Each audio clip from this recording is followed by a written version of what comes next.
Dragi vjernici, danas je nedjelja. Prvi dan u tjednu.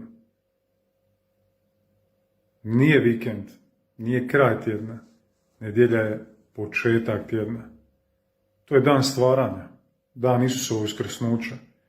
To je dan našeg susreta s Gospodinom u zajednici crkve. To je dan kad se po potrebi ispovjedamo. To je dan kad se obvezno pričešćujemo. To je dan molitve. To je dan odmora. A odmor znači prekid svakidašnjih poslova. U današnji dan neću se baviti stvarima koje radim svaki dan.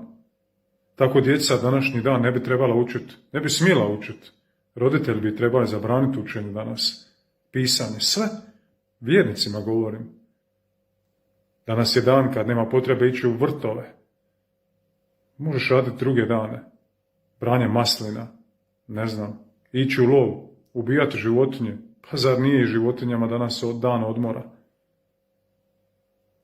Ne znam kakva su vaša poimanja, ali meni je uvijek bilo bitnije što Bog kaže, ne što ljudi kažu. Traži li to odricanje? Traži li to hrabrost? Pa naravno, ko u svoju životu, ali sve ima svoju cijenu.